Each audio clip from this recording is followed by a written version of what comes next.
Welcome to the Johnny Dell Football Academy podcast on the channel that's trying to answer the whys and hows of the game by talking through and dissecting game film and diving deeper to explain why the X's zig and the O's zag.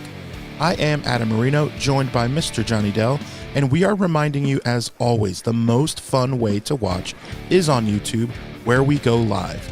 There you can comment into the live show. Be sure to hit the notification bell and turn on your notifications so you can be a part of the conversation. We also stream live on Facebook and X. Also, the audio versions are always found on Spotify, Apple, wherever you get your podcasts. Now, if you are live with us in the chat, it's probably because you are subscribed, you've hit the notification bell, and turned those notifications on. So, when sharing with your friends, be sure to let them know. We also love to hear from you outside of our live show. Email us at jonnydelsfootballacademy@gmail.com, and you can always check out the website jfa49.com, as it is the most fun way to support the channel. Also, the way we boost the chat and boost the algorithm is to type out hashtag JD49. Yeah, time for a regular season. I'm like that baby meme. You know that baby meme? I got no Everybody hair. knows the baby meme. Yeah. So anytime we beat the Raiders, whether it's underwater basket weaving, putt-putt golf, basketball, horse, or the foosball, I don't care. I like to beat the Raiders. I don't care what it is. So I'm just in a good mood. I don't care that we didn't score a touchdown. That doesn't bother me. I don't care. We had Adrian Martinez running around out there. We got Eddie P, 6 for 6. We beat the Raiders. We won the World Cup. We won the World Cup, guys. Yeah. We kicked more into the goal than they did. Than they did. Yes. So very excited, and I'm happy. I want to talk through some of these cuts now. Here's what I want to jump into, Johnny. The left guard. Can we start there? Because I saw from what I saw live, and not being the X and O guru that you are, why we love the channel, the highs and the highs, the whys and the hows. What I saw with my just own regular eye was good and bad from both, and I want to see if you kind of agreed, or if there was something a little bit more. I know you looked at some film. Obviously, I know you didn't have time for a ton. I get that. It's early in the morning, but what's your take there? My take is that, how do I put this? I don't put a lot of stock into necessarily what I can see on the broadcast. I haven't gotten deep. I got through like the first few plays on the first drive. I'd gotten through because we were on the field a lot on defense. Their first 2 drives, 3 and out, first drive. So I didn't get into much. Figured out what happened on that miscommunication with Kalen Black. But I didn't really see much from the left guard. Just 1 second. The old mute button. Yeah. I'm a little sinusy, so it's that's all that's going on. But I think what's most telling, above even what they've done, what they did in that game last night, I don't think that game generally that game's not going to make a big difference. It's like the last 4 roster spots, and it's generally more of what they do in practice, how they respond to coaching, how they respond from the games. One big tell is that Connor Colby has gotten almost no snaps at left guard since Carver Willis has come back. He's gotten some in the team, but the lion's share is at right guard. We've also had Dominic Pooney out with a concussion. But it looks like right now, Connor Colby is going to be your primary backup right guard. I don't know how they're going to fully shake down this final 53, because generally you suit up about 7 offensive linemen, and I don't think Connor Colby fits into that group right now, the 7. it's kind of he's in that 10. Because Carver Willis, he played the entire first half and then was done for the night. Connor Colby kept playing right guard. He didn't move over to left guard and play. He did some, but he was still in there mainly at right guard in the second half of that game. If you're playing in deep into the second half of the game, you are probably not a week one starter. The only guys that I might say that about is Jaden Duggar, just because he's going to be in that kind of 30% of the personnel package. He'll be in the mix. Yeah. Well, because base, you're just not on the field as much. Yeah. And so it's kind of one of those, we call him a starter, but they play less than 50% of the snaps. And Alfred Collins. I think Alfred Collins is somebody that they're clearly going to have start, but that's the biggest tell. Their playing time in the third preseason game, when a guy gets shelved, when the other guy is not, that tells you who's ahead on that depth chart. And Robert Jones has not returned to practice yet. You have your last week of practice leading up to game week. And Kyle Shanahan said they're going to figure it out Monday. That tells me they already know. They know that Carver Willis is the guy they're going with. So all that to say, let me ask you about Stribling. Did you expect to see him out there at all? I thought he might play a series or two, but it just, when you have a week of practice where you have 25 guys sitting out already, you're about to go into your game prep week because you got to get a little bit more done before you have to spend 2 days traveling. Remember, this is not a normal, like next week is not going to be a normal week for them. They play on Thursday. So they have a shortened week. They have to fly at the end of this week for when they go out there. So like they've got to figure all this stuff out before they fly, because they've got to figure out who's going to be my starters. Who's going on the plane? Yeah, they got to figure out who's going on the plane. How are we putting our 53 and get out there and get a week of practice in, get our prep in. Now, I'm sure they've been working on stuff, but the full finish of the game plan and a weekly install of a game plan, like all of that, they've got to figure out on a more condensed timeline than you normally do coming off a preseason. I hate that this is how the schedule worked out for everything. For week one.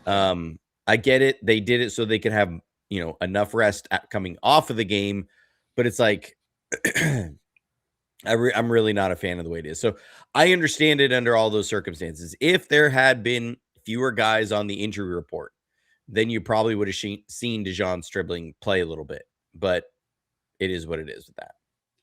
Okay. Another thing I want to talk through was we talked about a couple weeks ago, our running back situation of the guys that were hurt and how disappointed we were. And not only have they come back and Kalen Black came back, we know last week, but I just think that was a nice little shot in the arm to see these guys do, not even just suit up, but have some spurts where you're like, okay, I kind of like these guys.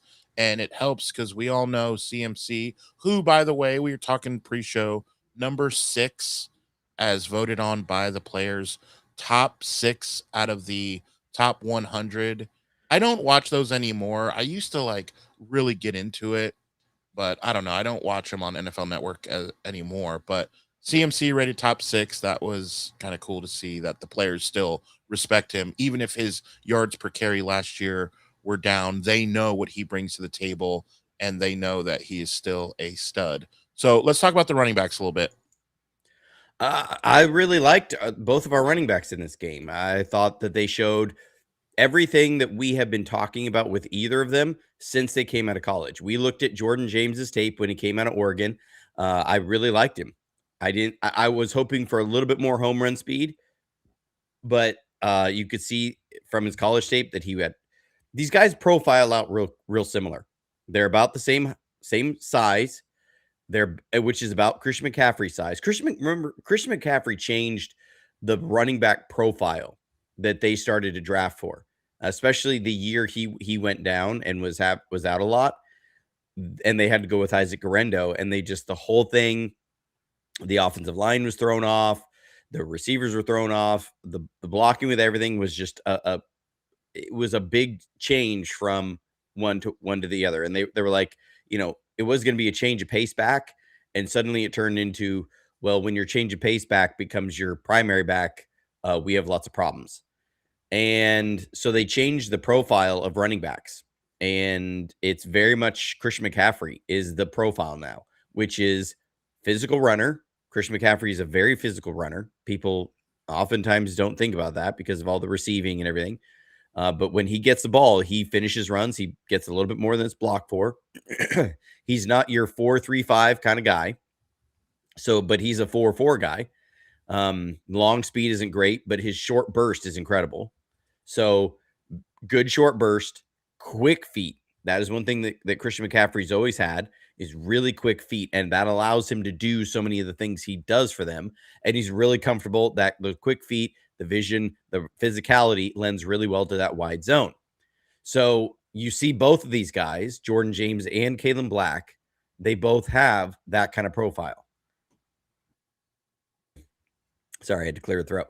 But they both have that kind of profile and they fit in really well. So I like both of these guys. Jordan James is a little bit more polished as a route runner. Again, it's from experience. He did it more at Oregon, and then he's had a year with the system.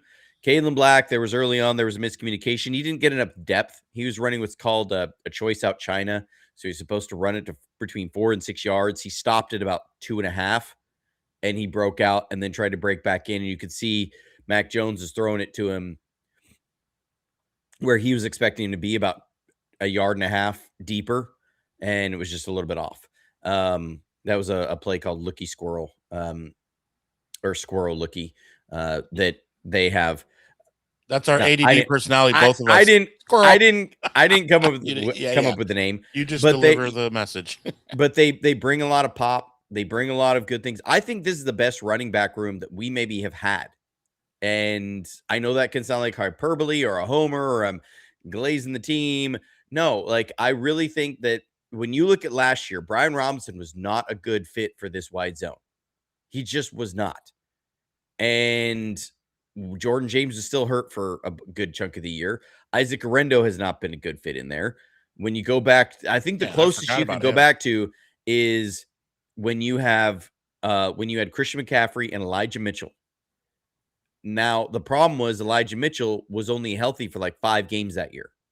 The guy was constantly dealing with knee stuff, and he's been injured all throughout his career. So, like, I go maybe 2019 when we had a mix of Matt Breida, Tevin Coleman, and Raheem Mostert. That was a really, very bursty, good 3-headed monster, and you had a lot of pop with all of those guys.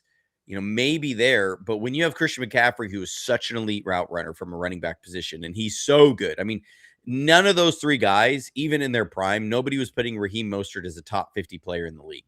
Right. Or as a top Christian 10.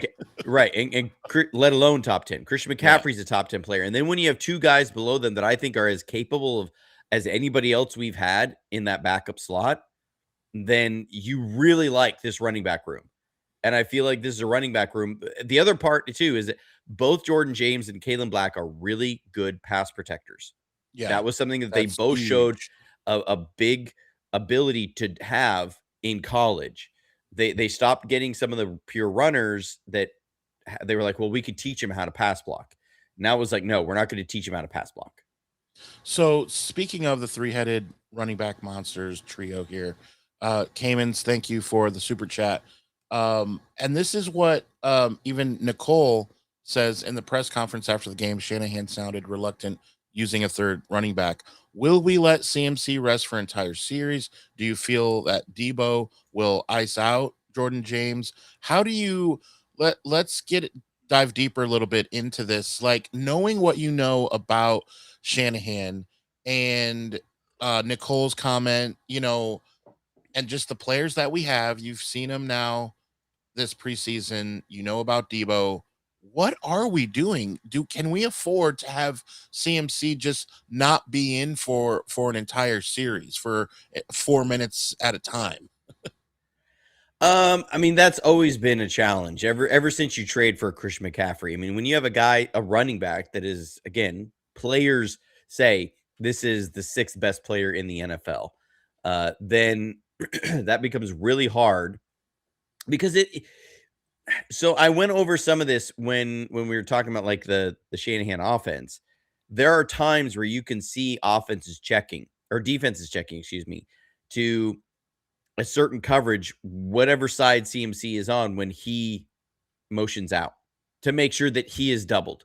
He's in out covered, and it's not just like double covered. What they do is that they will make sure they're in cover 2 on that side so that all those underneath routes, they have zone guys sitting there underneath in and outing that. And that means now you have a receiver one-on-one versus a safety in the intermediate and deeper range. You give Mike Evans, George Kittle, even Debo, Dejon Stribling, you give them a one-on-one versus a safety in the intermediate and deep. Like, that's how Brandon Ayuk gets 17.1 yards per catch in 2023. Yeah. Like that there's a reason that happens. And the 49ers know there's a reason that happens, and they didn't want to pay him as a top, receiver in the league. When you have a running back who can do that, if you motion Kalen Black out, as much as I love Kalen Black, you're not getting that. You could have, like all but maybe 2 other running backs in the league that you'll motion out there, and there's not going to be a specific check for 23. Right. Like you're getting a 23 specific check. Like they're going to call a defense in there. It's going to be deuce or whatever they call it, but it's going to be deuce and then 23, meaning there's a check that we're going cover 2 to his side. Bijan, Saquon. I mean, there isn't that many guys. At this point, I think those are the 2 guys. Yeah. Like that you're specifically going to game plan in passing game checks for. And that's why it's so hard for Kyle to pull him off the field. And people say, well, he doesn't have to be out there when you're running the ball on 2nd and 8. And you go, well, yeah, you do, because then that's going to reduce the amount of calls that the defense is putting in. Yeah. And it takes away the amount of counter punches you can use. So that's why it's really hard for him to take him off the field. Now, the other side of that coin is that you've got to, until these guys prove that they can be that kind of player, they won't get those. So you have to have them out there to prove that in some moments. Where I hope that this comes in is that there's more willingness to put them in the game in the late 3rd and 4th quarters when you're up by 14 points and you're up by 17 points and it's time to ice the game. Quit trying to run Christian McCaffrey at the end of games. Like Christian McCaffrey wants to be out there because he wants his contracts and he wants to get that extra, he doesn't want to be a 1,200-yard back. He wants to be a 1,500-yard back. And how you get there is by getting those carries at the end of games. He wants to be able to say, I'm a huge part of this offense. So, he wants to be out there. The 49ers have to put their foot down and say, no, we drafted both these guys. They're physical runners, and we're going to put them in, and they're going to help us grind down the game. And we're going to keep you fresher so that you can still be a running back when you're 32. Very few guys can. Yeah. Yeah. That's where the drop off. I mean, that's where I think Christian McCaffrey has to start understanding what they're doing. Kyle Shanahan has to say, I've got to start preparing for life after Christian McCaffrey, and that starts now. And you have to balance it out. Yeah, be smart about it. So Cayman's also mentioned something here that got me thinking. I'm totally going to put you on the spot, Johnny, and you are allowed to say that you're not sure. It's totally okay, but I just want to pick your brain on something. I certainly don't want to pick your nose. He mentioned, what are they going to do when Strib goes in motion in the slot? Now, that triggered in my brain. I want to ask you, can you give me a situation that you are super excited to see as far as what personnel, and then describe the play where you're excited to see, like, oh my gosh, if they do this, the defense, seriously, the 85 Bears wouldn't exactly know what to do here. Like whether it's Strib in motion and then McCaffrey runs a wheel route to the right, and then you have Mike Evans on the left side as well doing something, Debo leaking out, or whatever that looks like. I'm just curious. And you're allowed to say, man, I'm not sure. I haven't thought about that. But I'm just curious if you have. I mean, you're talking about one of those shot plays, and that all comes down to how's the defense playing something? How do they play certain things? Because those are always counters to a counter to a counter. And you set up those shot plays, and that's if they play something a certain way. So there's 800 different ways. I mean, because you can think back to like the old it was actually an old Holmgren double screen. It happens every time, every year, and everybody acts like this is the first time this play has ever happened, where you fake a screen pass one way, you fake a screen pass the other, and then you get the tight end to leak down the middle at the end of the play. Like I literally have a clip of Steve Young doing that in 1991. The exact same play, and it'll pop up every year, and everyone goes, "Oh my gosh, look!" Or they'll say they're ripping off Shanahan, and I'm like, dude, no. Mike Shanahan ripped off that from Holmgren. Yeah, like Steve was running that play. But like even personnel wise, like I think even personnel wise, I don't think about it like that. I think about like the methodology and the philosophical approach of the offense. Like how do because those shot plays don't happen in a vacuum. They happen in a process. From being set up from the first quarter. Right. And it's about executing the offense from the beginning to the end, being willing to eat those 2-yard plays on first down because you can set things up as you go. Like for example, we've run this play a number of times. Sometimes we hit it, sometimes we haven't, which is the old Y leak, where it looks like that slide concept. We do the movement pass keeper, where you fake a wide zone one way, you roll out the other. And so many times the quarterback's rolling out and he's hitting that shallow crosser coming out into the flat or the intermediate route. And sometimes what we do is that guy stops and then boom, you're going to throw it out to a tight end or running back that's streaking down the opposite sideline, right? That's the old Y leak. We've done it as H-back leak. So like that's a play again. It goes back to Mike Shanahan. We used to do that with Brent Jones all the time. Like that's a play I go, you can do that with a number of players, and we have. I mean, you can do that with George Kittle. You could put Stribling in there, and you could put Debo in there and have Debo faking like he's running that kind of wide zone out of the wide back look, and you roll out and you get Mike Evans and George Kittle and Dejon Stribling coming across the field on the other side. That's going to draw a lot of attention. You can have Christian McCaffrey coming across on that. He's going to draw a lot of attention. You get those four guys, they're going to draw attention. Well, now you could hit Debo down the sideline on the wide leak. You could hit Stribling there. You could do the same sort of thing. You can hit Christian McCaffrey there. You could hit Kalen Black there. Like you can, that's the thing about this 49ers offense is that all these things of like that kind of a play, whenever you talk about those kind of plays, they've hit those over the years to almost all of our players because they believe in everybody should be able to execute this thing. So another example would be another counter we have on this is corner post. So you run that keeper. It looks like you're rolling out to make that pass instead of having the leak out the other side. On that play, you have a corner route, you have a crosser coming over the intermediate, and then you have a route, usually shallow crosser, a down flat. I talked about that on the Stribling video, going out to the flat. And what you do is as teams are overplaying that, they're really attacking that because they're getting hit by these just quick 6-yard outlets that are going for 15 yards. They start jumping the safety on the corner. The corner comes down on the flat, and then you have somebody pick up the intermediate. So when you start seeing that, what you do is you run the corner post. So that guy will fake like he's running the corner, and then he runs a post route back inside. So examples of this that I just remember off the top of my head is we hit a touchdown to George Kittle 2019 week 11 against the Packers. We hit that big as a 40-some yard touchdown pass to to George Kittle.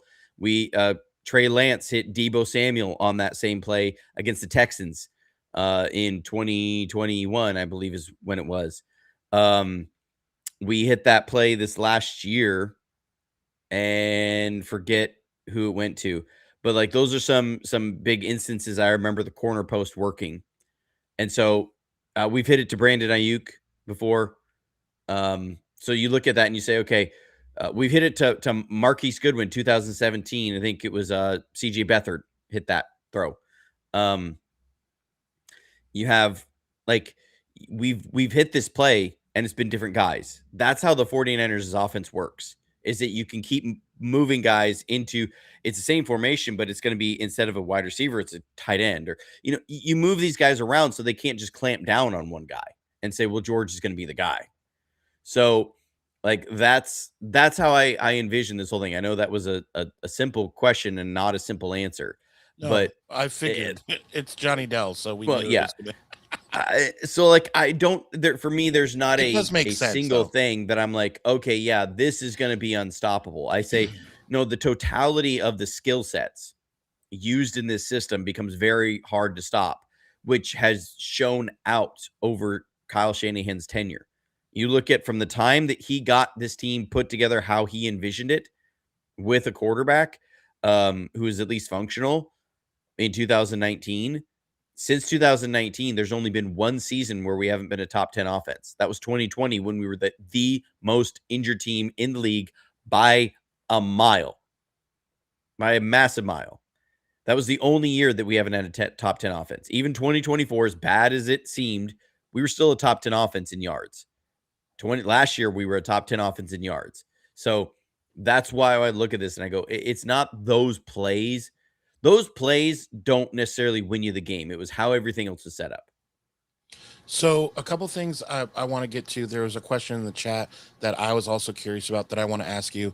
I want to shift to defense, but before I do that, of course, I'm wearing my Dwight Clark. Are you got yours too, buddy? I got mine on too. We didn't even text each other. We didn't. This is awesome.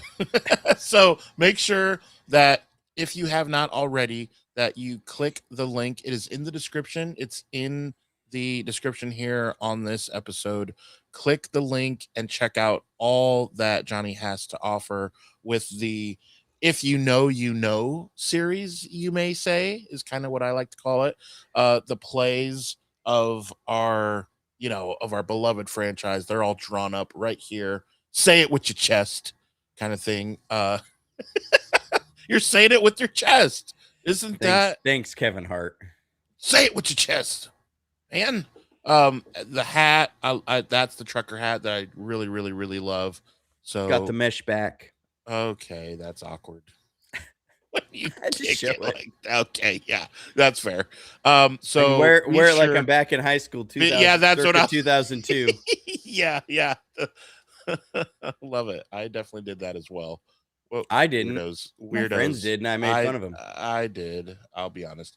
All right. So there's one question I want to get to, and then we're going to jump to defense. The question is that Nicole asked, as she jokes, piggybacking on Cayman's super chat, which Deuce's the super chat. He had to go. Great dude, though. Follow his podcast as well. So the question was regarding a little bit back to the running backs. Do you really think that Black and James will get like significant time? Like what's your gut say? I think you might see, it wouldn't be Kalen Black and Jordan James on the field together. It would be Christian McCaffrey and one of those guys. The precedent I have for that is that we used Jeff Wilson for some of that. So we had Jeff Wilson out there with Christian McCaffrey. What the challenge is, it has to change the defense, or else there's not really a benefit for how you do that. You don't just do something because you think it'd be cool. It has to actually change how a defense is going to play. So because everything's a plus minus, you're putting one of them out there instead of Deebo Samuel or Dejon Stribling or Demarcus Robinson or Kyle Juszczyk or Jake Tonjes or Luke Farrell. So one of those guys has to come off the field, or all of those guys have to go off the field for Kalen Black or Jordan James to go on with Christian McCaffrey. So what benefit are you getting? Is they have to be a better pass catcher than Kyle Juszczyk because they're probably not going to be a better blocker. So you got to bring something to the pass game if you're going to come in for him or Luke Farrell. And then the defense has to respond in nickel.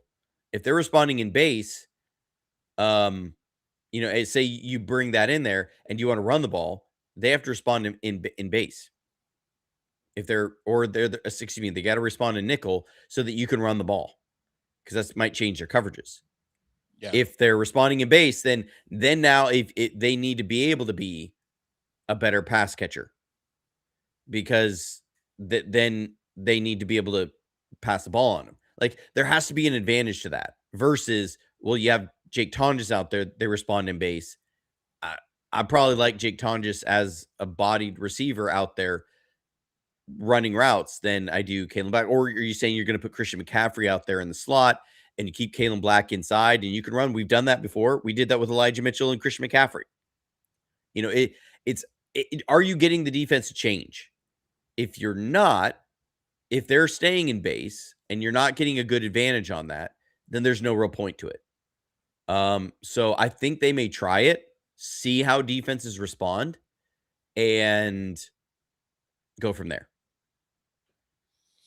It's just tough. Yeah. With the way that nickel comes in, you want to run when nickel is in because that guy's smaller than a regular linebacker, obviously, right? I know you're laughing at the Limp Bizkit. Don't you can't even. I've gotten to know Johnny over the last few years, and I can tell when he's looking at the chat and like laughing at something. I can actually tell now. That's funny. I want to shift to defense. Johnny, who did I text you about, and who did you say that you basically forgot he was on the team? I forgot who it even was. He's right there in the chat. Pro2S 1084 says he thought he looked good. Oh, Keon White. Oh, no. I haven't forgot that he was on the team. No, I was somebody, I've talked about him a couple times. I think I talked about him with Rob when I was doing his shows on Thursdays. I said, Keon White really needs to show up in this game and start reminding us that he's there, because he's going to be the primary defensive end. He's going to be one of the top three. Like, our base down defensive ends are going to be like Keon White, Nick Bosa, supposing his knee's okay, and Sam O. So, like, those three guys have got to hold down the fort until Michael Williams gets back. Michael might be back week 2, week 3. I don't think he's going to be there week 1. I think they're still saying he's getting close. We've heard that before. I don't know what that means. And I don't think anybody else does. They're not going to rule him out because they're not going to. The 49ers never rule anybody out until they have to. Like, until they are league mandated to. They don't really rule people out. So those three guys got to be big. Keon White's got to be big because he's going to be the guy to be your interior pass rusher on third downs alongside Osa Odigizua. Everybody's worried about Alfred Collins and CJ West and those guys. It's going to be Keon White. Like, he's going to be your guy that slides inside and is an interior pass rusher. He was doing really well at it last year. So, you pair those two guys together, that's going to be really exciting. We just haven't seen it all yet. We need to see more of it. So, yeah, I like Keon White, what he brings and what he can do. Hopefully he's ready to go. So take a look at my my chats back with Hugo real quick. There's so many chats. I think Watkins. Cowing, I don't know. I could be talked in either way. I thought Watkins did well last night, but it's kind of like that last ditch effort. And I think he is a better, like, quote unquote receiver. When you shape a receiver, he's better than Cowing, but Cowing is the shiny toy that you can do things with that you can't necessarily do that with Watkins. So I honestly think maybe Cowing makes the team Oh, and again, and Cowing didn't play. Does that mean because he's already going to be He's our hurt. special teams? No, he's hurt again. Oh, God. So yeah, Cowing can't stay healthy. Like the kid cannot keep his muscles and ligaments together. Well, maybe Watkins then makes it over Cowing then. So I mean, I think at this point, what I think is going to happen right now, I think Christian Kirk is absolutely going to be on the PUP. He's either going to be on the PUP or short-term IR, probably the PUP. Okay. And why? Because they need to stash him for when receivers go down later in the year. That's what this is about. It's about 53-man roster juggling. So they're going to stash him. They may do this with Jacob Cowing if he's not ready to go. They're going to stash as many receivers as they can.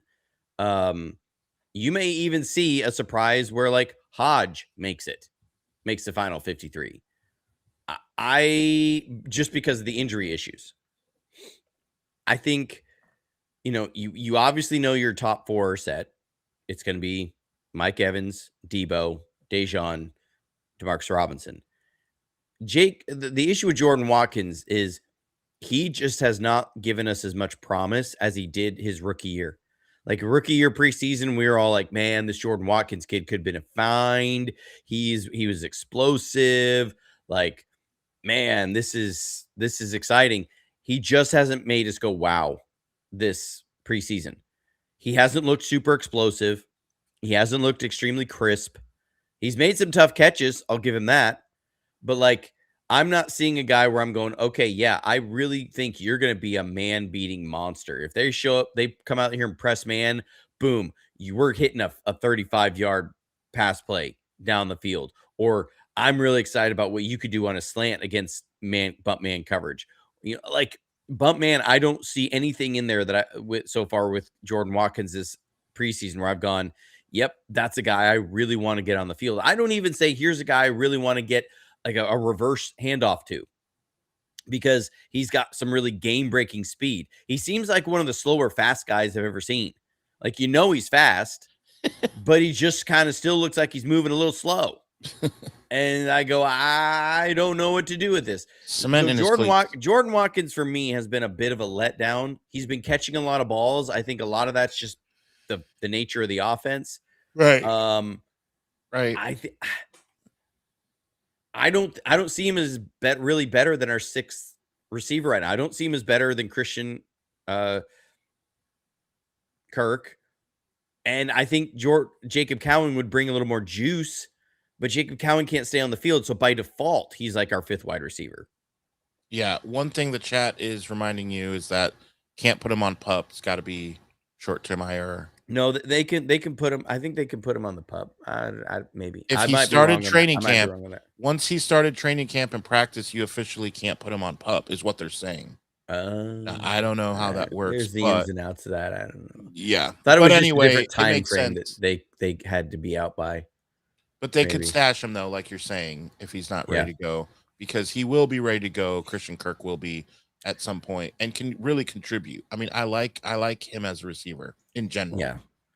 I mean, they're going to have to do a lot of roster maneuvering. Plus, we got way too many duplicate numbers. I mean, because like Jacob Cowing, you make the team. What number are you going to wear? He wears number 6. You know who else wears number 6? Malik Mustafa. What number are you going to wear? Demarcus Robinson's making the team. He wears number 7. Our punter wears number 7. Like, we got to figure that out. Hey, I like him. What number is he going to wear? I like our punter. Can I say that out loud? Am I allowed to say I like our punter? Sure. I mean, people always have a punter crush every year. Yeah, I think I mean even John Chapman once mistook our punter for George Kittle. So, which now not this year's. Right, not this year's. I like the lefties. I'm a lefty myself, so I'm always partial to the lefties. And I thought he punted very well this preseason. I thought he pinned the ball inside, the 10 or whatever, and hang time was good. I just thought, oh, okay, wow, we got a decent punter. All right. So for the next about 20 minutes, here's what I was thinking.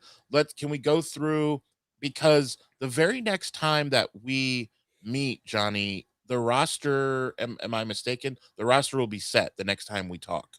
It should be, yeah. All right, so I let's go think through. Monday's going to be like countdown day or cut down day.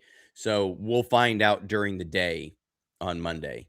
Okay, so maybe because we go in the morning, I thought by Sunday night they maybe would. Well, no, because the league office isn't open. So it has to be, yeah. So when people wake up to us at 7:30 a.m., it may not be. So Oh, no, excuse maybe me. So the final deadline for all teams to reach the regular season limit is Sunday, aha! August 30th by Ah, by 6 p.m. Eastern time. I So thought so. Monday we will have a reaction to the 53, Okay, final 53. so Now the final 53 may not be the final 53. right, because yeah, we know how that goes. But let's take the next 20 minutes here, Yeah. and I want the chat to really get in here, and and let's go through. In your mind, let's go through, I guess, the big question marks. Like, we know there's probably 48 or so, 47, whatever, like obvious. We're not worried about those 47. But there's about 5 guys, 6 guys where, so let's break that down and base that off of the positions. Because, for example, you said, okay, what are we taking? Maybe 6 receivers? Are you think That's generally what they've done. okay, Because remember, if you go 7, then now you have to rob from another position. Where are you exactly. going to rob from? Right, So right. So let's base it off of, okay, we're gonna keep this guy because we're not gonna keep Braden Willis, for example, because we're only gonna keep 3 tight ends and we already got those 3, right? That's just an example. So I mean we can start there right. if you want, but so how do you wanna start this, and chat, let us know what you think. Yeah, so if there's some positions specifically you want us to look at, put that in the chat. I'll start with corners because they're, Price alphabetical. Hawk. Price Um, Hawk. I think Prysock is going to get stashed on IR. Mm, So, he's somebody who needs a year. We talked about that after his college tape. Like, I felt like he needs to add it to his frame. He needs to work on some footwork. He needs to work on some stuff. They're going to add him to IR. That way they can de facto keep him with the team. He can work, like the coaches can give him, here's what we want you to work on. And then he can go out on the field on his own and do that after hours. They just can't have him practice with the team, but he sure. can be there. He can get all the installs, get all the looks at it. His coach can look over stuff. They can give him a list. And so that's somebody I think is going to be not on the 53, but is there. So who are you going to keep right now? Some interesting questions about Eli Apple. People have forgotten we even have Eli I Apple on the know. team. 10-year vet. He's here. The guy out of Ohio State many years ago. But you got Renardo Green. He's a lock. Okay. You got Nate Hobbs. I think he's a lock because of his contract and what they have there. We have not seen him this preseason. Most of us have forgotten he's even on the team. So you have Nate Hobbs there. What happens with Nate Hobbs? I don't know. Jack Jones, clearly the number 3 corner. He, was had some good moments last night. I think he's a banger bust corner a lot. He guesses and jumps a lot of things. He can be wrong. He can get more interceptions, but that's there. Upton Stout is a keeper. Diamador Lenore, obviously. That puts you at 6. At 6 corners. Are you keeping more than 6 corners? No. Okay, so now who's that put on the chopping block? Jacob Robinson, who we've watched get the lion's share of the slot reps during training camp. That means Gotcha. that Nate Hobbs, who is going to be your backup, primary backup slot. Just a sec. My mouse stopped working. Yeah. I Get got it that old frog together. in the throat. Yeah. That Nate Hobbs, who hasn't gotten any of the reps in training camp, is going to be your primary backup slot. Or is it Diamador Lenore? Are you going to slide him inside? Neither one of those are great. I will say Jacob Robinson has not been particularly strong this preseason, but now he's looking like practice squad, most likely. So you have those 2 guys there. Saron Neal, who's been a special teams ace the last couple of years. He doesn't fit into that group. What do you do with Saron Neal? How do you replace his special teams prowess? So that's where these questions become difficult. So you're looking at Eli Apple, Darrell Luter, Saron Neal, and Ephesians Prysock are not on the final 53. Like they're stashed somewhere, or you're trying to stash them somewhere. So that's how this starts shaping out, and it can be kind of difficult.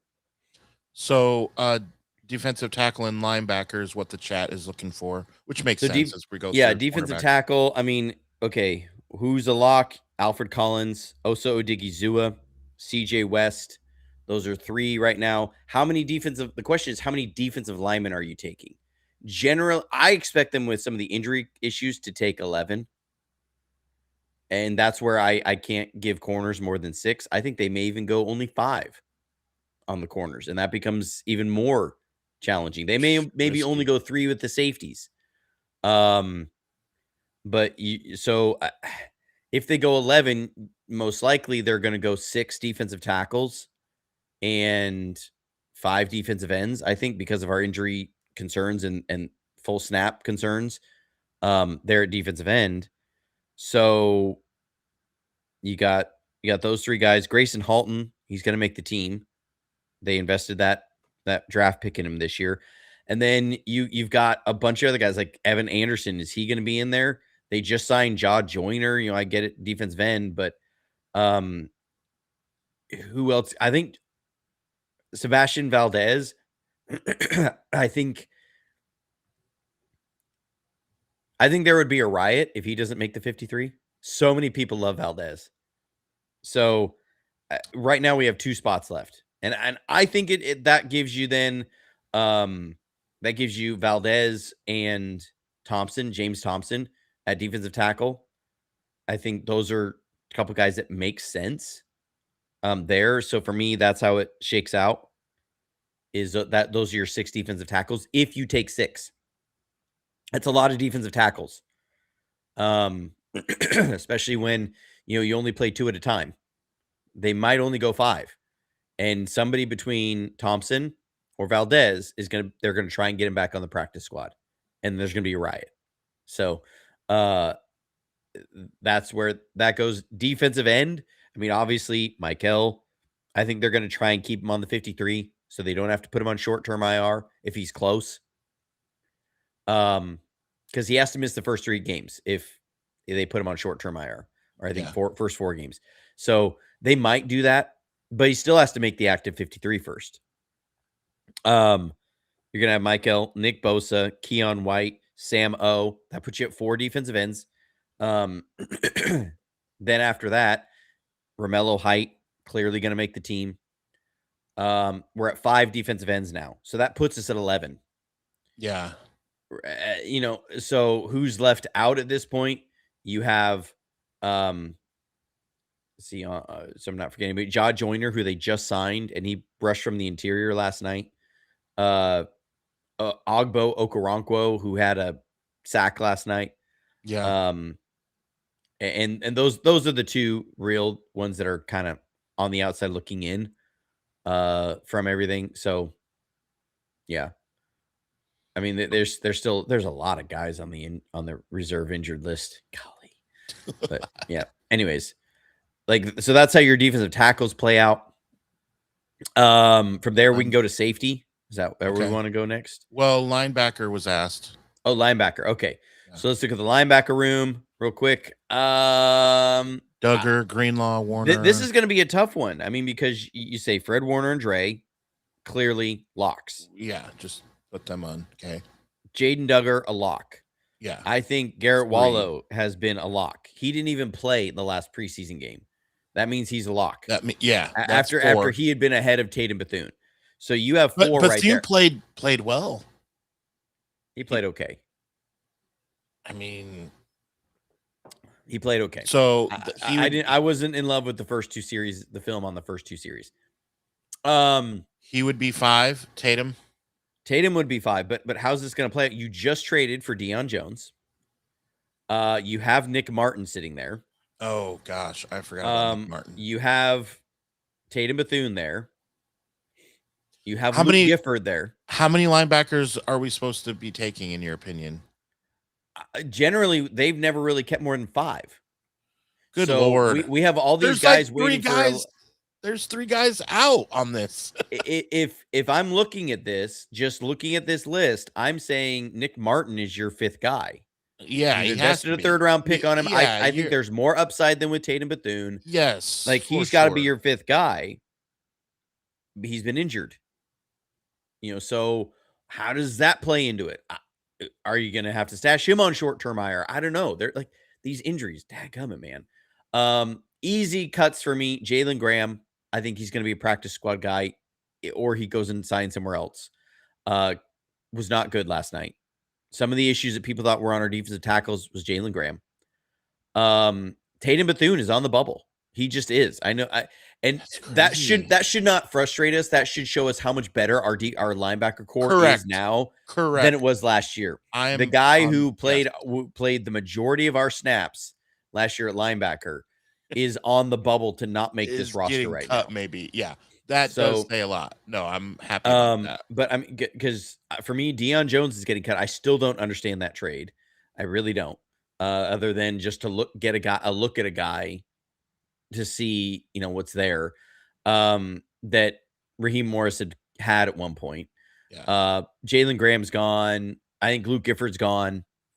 Jaden Duggar is clearly shown to be in that role. He's going to be gone. Hasn't practiced all training camp. Larry Worth is gone.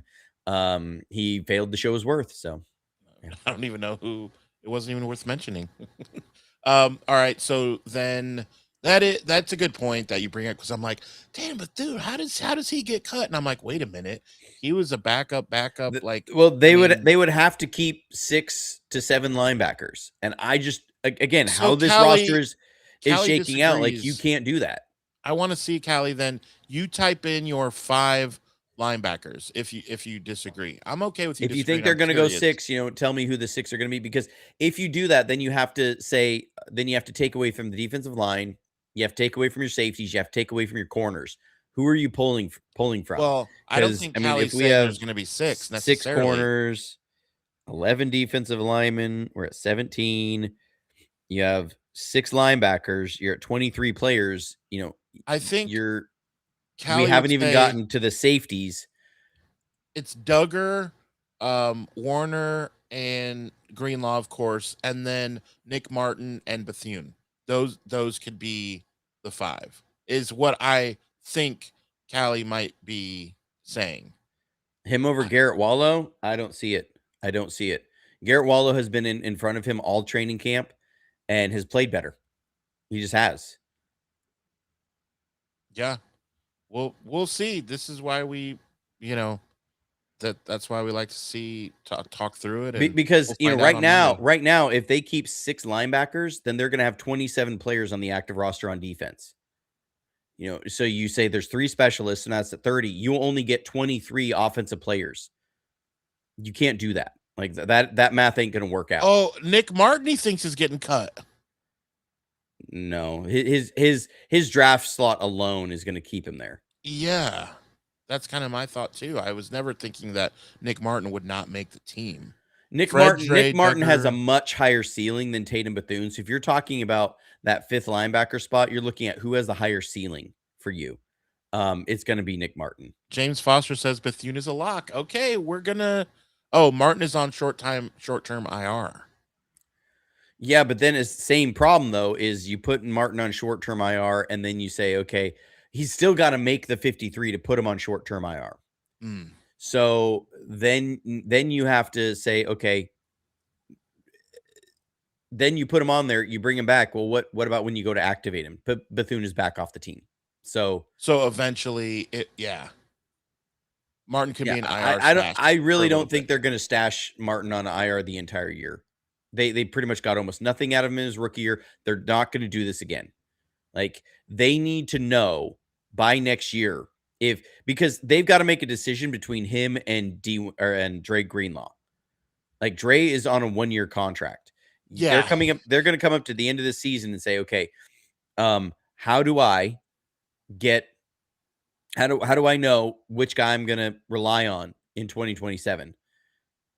Are we going to sign Dre back? If Dre can't stay healthy, you have to have a succession plan. Nick Martin's that guy. He plays that position. So, yeah. Okay, let's go to safety. So safety, let me scroll down here to get to actually who's on the roster. I mean, obviously Jair Brown's going to be a guy there. Marquise Siegel's there. Malik Mustafa's there. And then Stout. We talked about Stout with the corners because he's not a safety. Yeah. Then unfortunately going to be Ashton Davis. Those are your top 4. And I think that's your 4 safeties. I don't think anybody else is going to make it. I don't think Jalen Stroman's going to make it.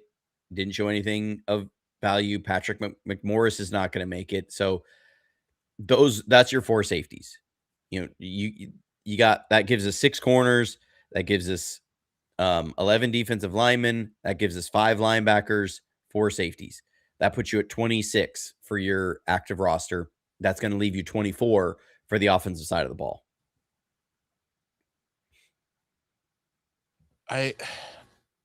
So the issues are mostly what you see, linebacker and defensive line with more questions than basically. So who plays middle linebacker? Fred misses the game. That's what I'm saying. Garrett Wallow has been doing that all preseason. Garrett Wallow's been the primary Mike. So you go back to the first preseason game, Garrett Wallow started the game. And when he came out, Tatum Bethune came in and played Mike. Second preseason game, Garrett Wallow played the whole first half. He came out, Tatum Bethune came in and played Mike. That shows you Garrett Wallow is number 2 on the Mike depth chart, and Tatum Bethune is number 3. And Garrett Wallow played very, very well. Tatum Bethune is just, it's like we're going into year 3 now, and I'm not seeing, like, I saw a big jump from year 1 to year 2, and then year 2 to year 3 is a very small jump. Garrett Wallow looks like a completely different player than he did last year. So that's just what it comes down to. It's nothing, no hate on Tatum Bethune. It's just like Garrett Wallow leapfrogged him. And so, and people concerned about Fred having a healthy season. Fred's only had 1 unhealthy season in his career. Right. That was last year, where he got rolled up on by Jair Brown when we only had 10 guys on the field. So, I'm not worried about Fred. Fred's been the healthiest 49er during Kyle Shanahan's tenure here. So Callie says we'll just continue this Bethune conversation on Monday morning, and yeah, we absolutely will. We'll see who's right and who's wrong. It's all in good fun. I think they want to keep him in the building. I'm not saying that they don't. This is part of the struggle of the 53. Like, you're gonna have like that, and we've talked about with that linebacker room. That linebacker room is deep. That's why I didn't understand the trade for Deion Jones. Yeah, like, it doesn't make sense to me. This is the deepest linebacker room, and I will tell you, Nick Martin was getting playing time ahead of Tatum Bethune all preseason until he got hurt. So that tells you where guys had been, and I saw nothing on film that said that shouldn't be the case. So let's get you out of here on the offense then. So who, I joked about I just forgot his name now. Number 9, tight end, Braden Willis. Yeah. So, like, as an example, we have obviously a depth chart of 3 tight ends that we don't even have to mention. Like, we just know, right? And then it's going to be Kittle, Tonjes, and Luke Farrell. Like, those are your 3 tight ends. It was the same as last Braden year. Willis is going to be another practice squad guy. Like, he's going to get stashed on the practice squad if they can. They may have used up all of his practice squad, but I don't know. I can't remember how these rules change all the time on practice squad. So tight end's good. Yeah, we know those wide receiver. So that leaves us 21 spots left. Quarterbacks just 3. Rourke, 15 spots left. I don't even know if they're going to keep 3. They have. Have to. I don't know. Oh gosh. So, well, again, you have 15 spots left. So frustrating. You have 15 spots left for running backs, for quarterbacks, for fullback, and offensive line. So if we say you're keeping Kyle Juszczyk, you're down to 20 spots left. Yeah, you're definitely keeping him. Okay. So running backs, how many running backs are you going to keep? 3? Okay. We have to keep 3, right? Well, I was thinking. All right, I won't even say or it. do I you was keep thinking 4? I was thinking 4. I was. I mean, I like 4. I like the 4 that would be there. That would put you I at do 16 too. spots left. And then you So have linemen, offensive linemen. yeah, we've Man, got this is offensive linemen. Dude, do not sign me up to make a 53-man roster. Just let me deal with the 53. You pick them. I don't want to deal with this. This is tough. So Gosh. I mean, so we're at 15 after receivers and tight ends have been put on there. If you keep 4 running backs, you're at 11 spots. And you've still and we still got to get, then use checks, so you're down to 10. That's 10 spots for your offensive line and quarterbacks. So any quarterback extra you keep there or running back is going to cost you an offensive lineman. So if you keep 3, if you keep 3 quarterbacks, you're only keeping 7 active offensive linemen. Nope, don't like that. Okay, you want 8 offensive linemen? Generally, they've tried to keep 9 or 10. Yeah. Oh my gosh.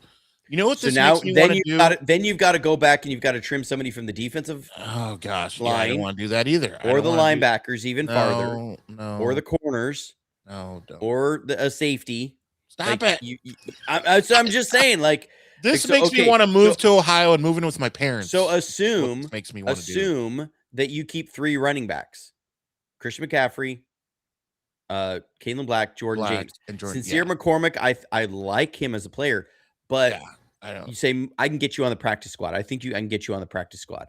That leaves you with 7 offensive lineman positions open, excuse me. Yeah, leaves you 7 positions. Spooky. We're entering spooky season. 24. I gotta run the math here again. 21. We do this every year, I guess, but I don't know. 14, I'm scared. 11. Okay, so we have 11 spots left for quarterbacks and offensive linemen. If you keep 3 quarterbacks, that leaves you 8 offensive linemen. We're cutting 4 good NFL players. I'm going to tell you that. We're going to cut NFL players off this team. We're going to cut 4 pretty decent NFL players. So let's go through the offensive line really quick to feel how bad the pain's going to be there. Do we have to? Right. So Trent Williams is going to make it, obviously. So you got Trent, Jake Brendel, Dominic Pooney, Colton McKivitz. Okay, you've got 4 locks across the board. I think, Carver Willis is a lock, so you have 5. So we get 3 more spots. Who's your swing tackle? Okay, Vidarian Lowe may go short-term IR. So I think that's what's going to – I hope that isn't the case, because then we are really thin at tackle.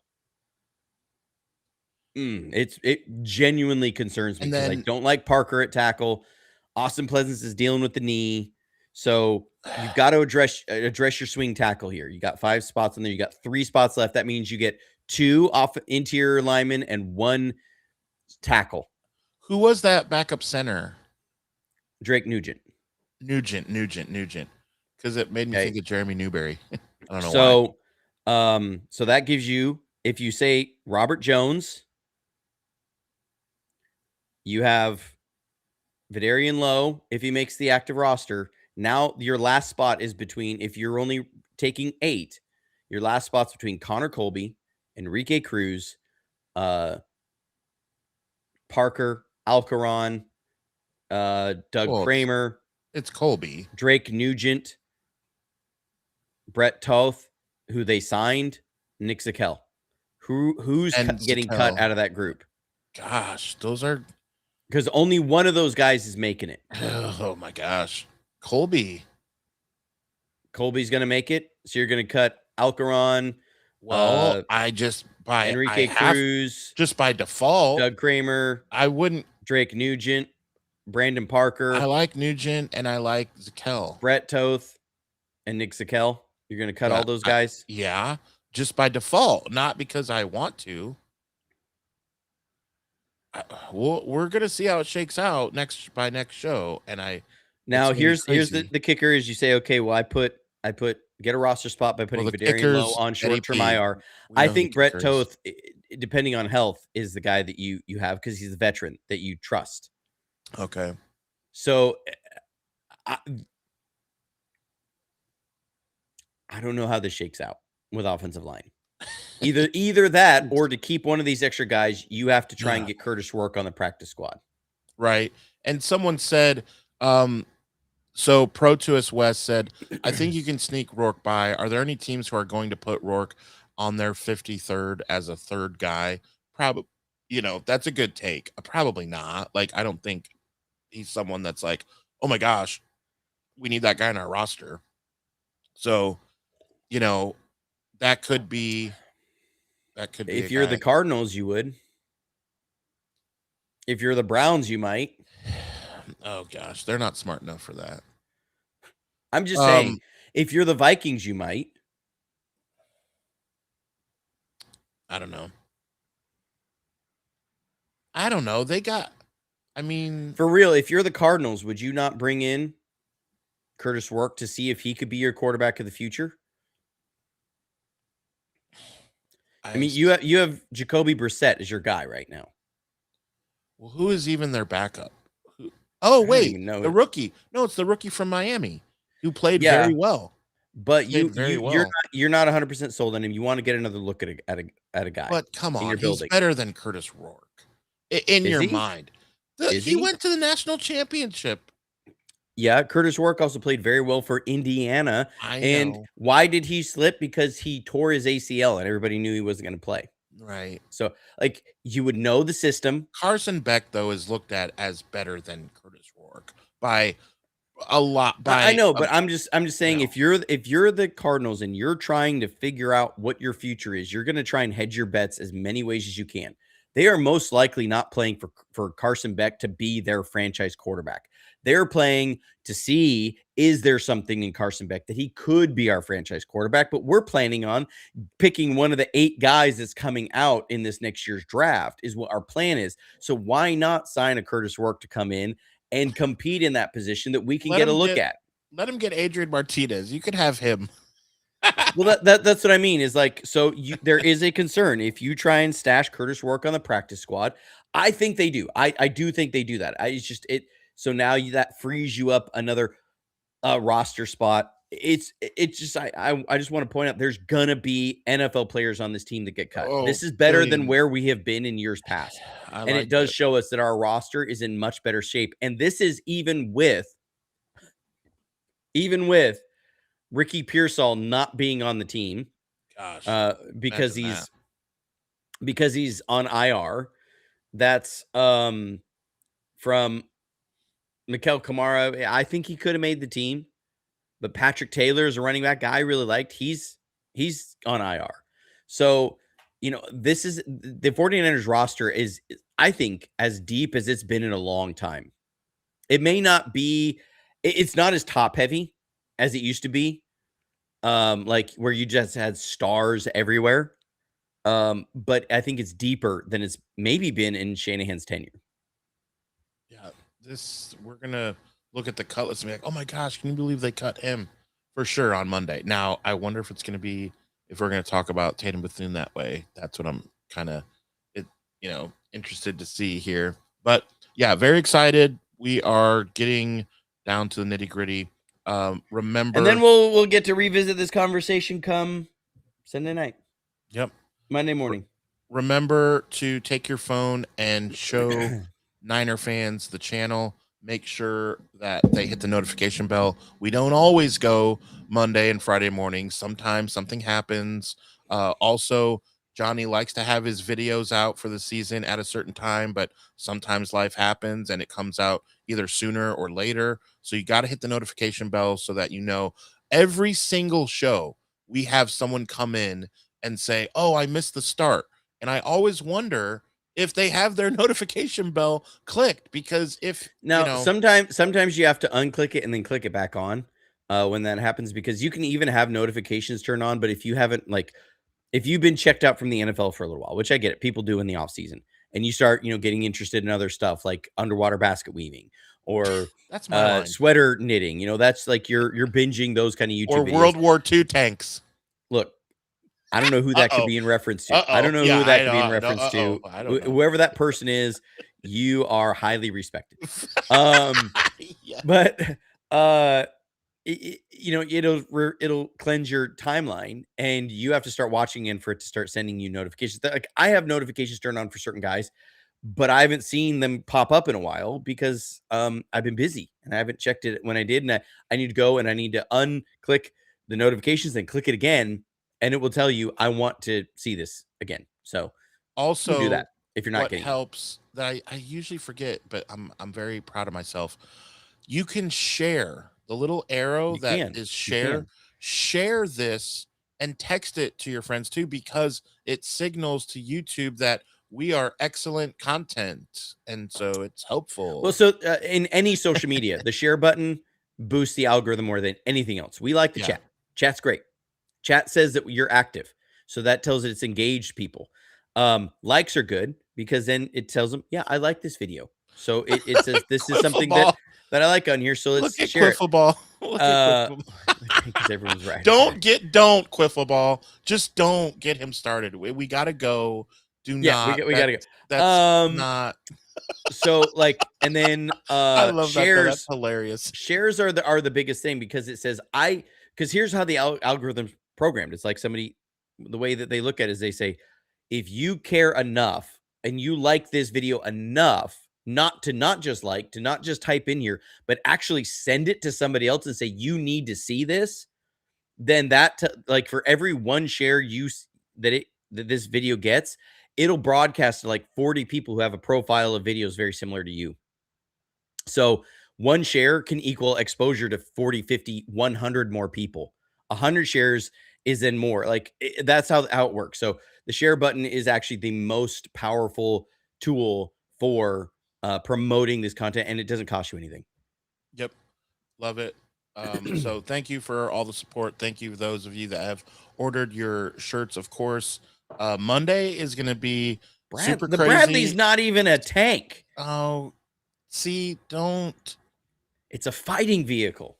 Yeah, duh. Like, come on, Quiffle Ball. So stupid, Quiffle Ball. Whoa. He's all about the Modus. I'm just saying. He's all about the Modus. Okay. All right, so Monday gonna be very fun, gonna be very crazy. We're gonna be like, oh my gosh, I can't believe that's what they did. No matter how you slice it, that will be our take. I can't believe it, right? So it's gonna be fun. But in the meantime, I need you to stay safe, stay healthy, and as always, go Niners.